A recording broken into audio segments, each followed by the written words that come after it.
I am grateful to be part of this gathering of faithful women Je across. suis reconnaissante de participer à cette réunion de femmes fidèles du monde entier. J'ai rencontré des milliers d'entre vous dans de nombreux pays. Votre fidélité et votre dévouement m'ont fortifié. Votre exemple de bonté et d'engagement envers l'Évangile m'ont inspiré. Vos actes discrets de service désintéressé, vos témoignages et votre conviction m'ont profondément touché. Ce soir, je vais poser à chacune de vous les mêmes questions que j'ai posées à beaucoup d'entre vous dans nos conversations. Qu'est-ce qui vous aide à être constante et immuable quand vous affrontez les difficultés qui éprouvent votre foi? Qu'est-ce qui vous aide à traverser les épreuves et l'adversité?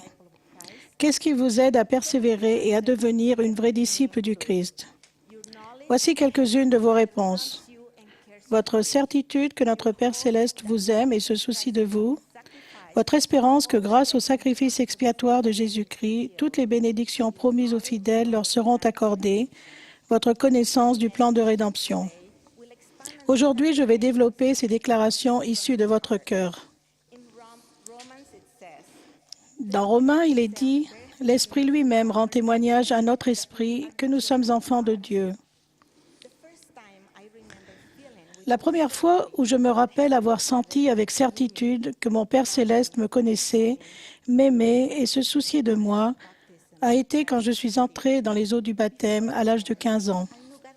Avant cela, je savais que Dieu existait et que Jésus-Christ était le Sauveur du monde. Je croyais en eux et je les aimais. Mais je n'avais jamais ressenti leur amour et leur sollicitude envers moi personnellement, jusqu'à ce jour où je me suis réjouie de l'occasion de contracter les alliances du baptême. J'ai pris conscience du grand miracle que cela avait été, d'avoir été trouvée et instruite par les missionnaires, particulièrement avec une poignée de missionnaires seulement parmi 2 millions de personnes. Alors, j'ai su que mon Père céleste me connaissait et m'aimait d'une façon tellement personnelle qu'il avait conduit les missionnaires chez moi. Je sais maintenant que Dieu est un Dieu d'amour. C'est vrai parce que nous sommes ses enfants et qu'il désire que nous ayons tous de la joie et le bonheur éternel. Son œuvre et sa gloire consistent en ce que nous ayons l'immortalité et la vie éternelle. C'est la raison pour laquelle il nous a donné un plan éternel de salut. Notre but dans la vie est d'acquérir la vie éternelle et l'exaltation pour nous et d'aider les autres à faire de même. Il a créé cette terre pour que nous obtenions un corps physique et que notre foi soit mise à l'épreuve.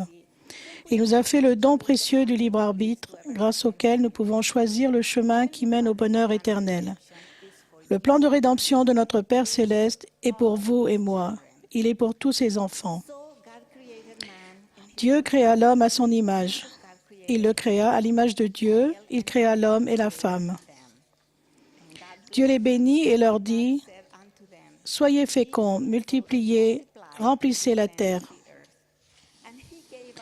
Et il leur donna des commandements selon lesquels ils devaient adorer le Seigneur, leur Dieu. Et Adam obéit aux commandements du Seigneur. Adam et Ève eurent des enfants et le plan a continué à s'accomplir. Je sais que chacune de nous joue un rôle vital et essentiel en tant que fille de Dieu. À nous, ses filles, il a accordé des attributs divins dans le but de promouvoir son œuvre. Dieu a confié aux femmes l'œuvre sacrée de porter et d'élever des enfants. Rien n'est plus important. C'est un appel sacré. La fonction la plus noble pour une femme est la tâche sacrée d'édifier une famille éternelle, idéalement en partenariat avec son mari.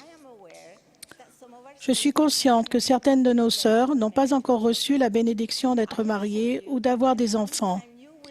Je vous assure qu'au moment voulu, vous recevrez toutes les bénédictions promises aux fidèles.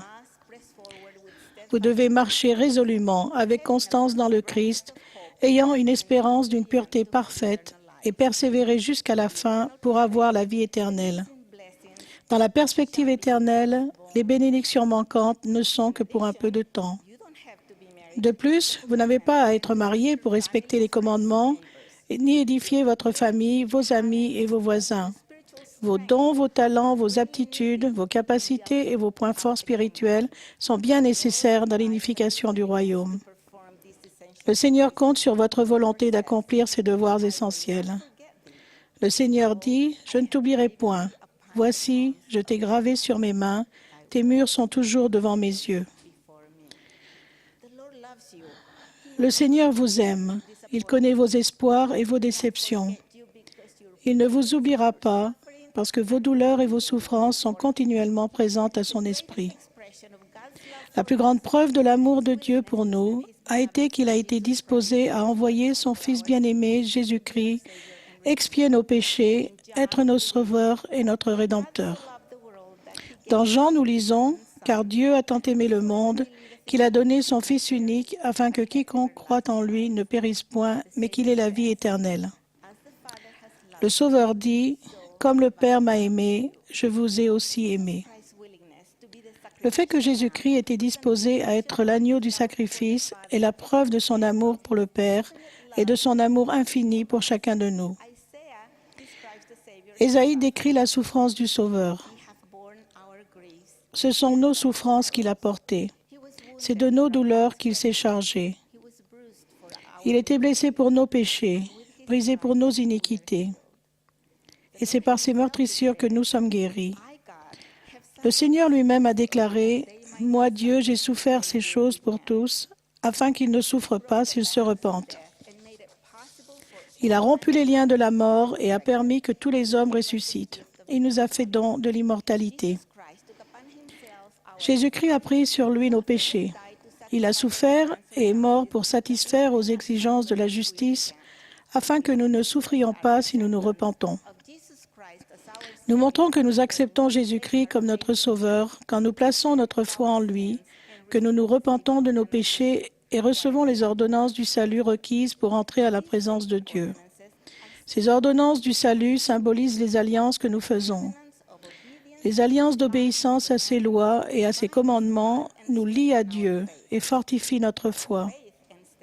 Notre foi et notre constance en Christ nous donneront le courage et la confiance dont nous avons besoin pour affronter les difficultés de la vie qui font partie de notre expérience terrestre. En 1992, peu après que mon mari a été appelé à présider la mission d'Asunción au Paraguay, nous sommes allés à une conférence de branche dans la région isolée du Chaco au Paraguay. Nous avons roulé pendant 4 heures sur une route pavée, puis 7 autres heures sur une mauvaise route. Nous avons bien vite oublié les dangers et l'inconfort de ce long voyage quand nous avons salué les membres de Mistolar qui nous ont accueillis tout heureux. Julio Yegros était le jeune président de branche et sa femme Margarita et lui étaient l'une des quelques familles qui avaient été scellées dans le temple. Je leur ai demandé de me parler de leur voyage au temple. À cette époque, le temple le plus proche était celui de Buenos Aires en Argentine. Le voyage depuis Mistolar durait 27 heures aller pour arriver au temple et ils y étaient allés avec leurs 2 jeunes enfants. Cela se passait pendant un hiver très rigoureux, mais au prix de grands sacrifices, ils réussirent à aller au temple et à être scellés en une famille éternelle. Sur le chemin du retour, les 2 bébés tombèrent très malades et moururent. Ils les enterrèrent en chemin et retournèrent chez eux sans leurs enfants. Ils étaient tristes et solitaires, mais étrangement, ils se sentaient réconfortés et en paix.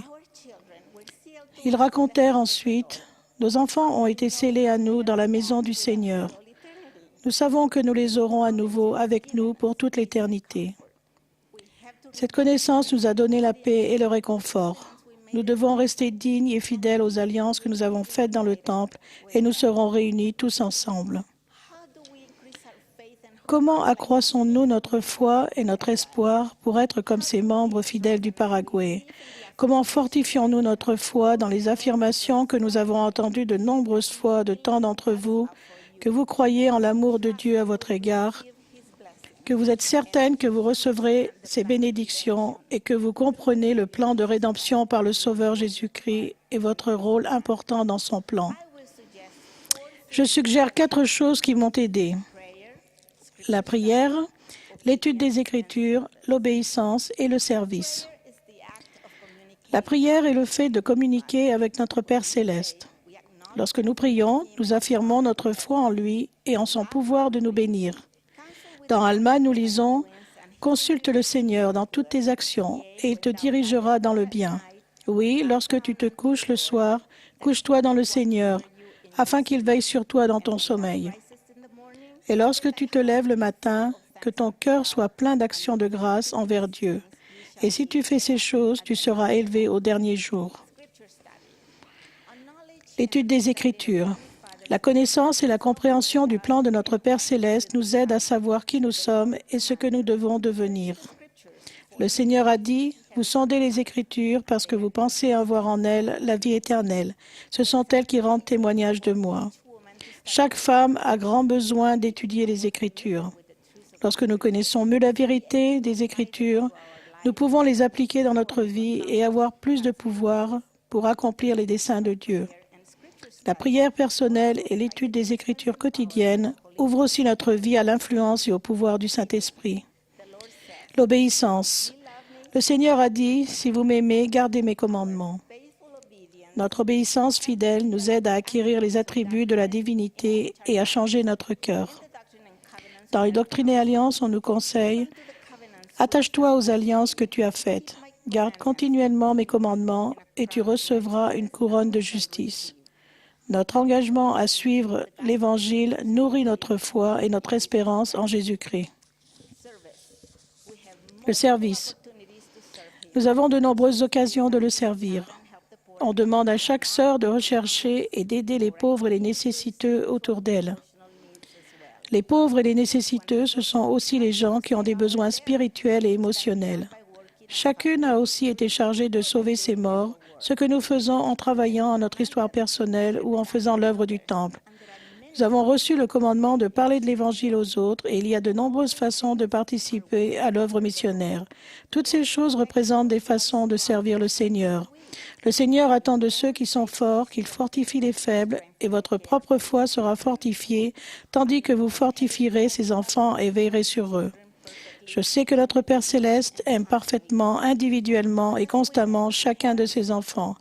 Je sais qu'en tant que femme, nous avons un rôle essentiel à jouer dans le plan du bonheur.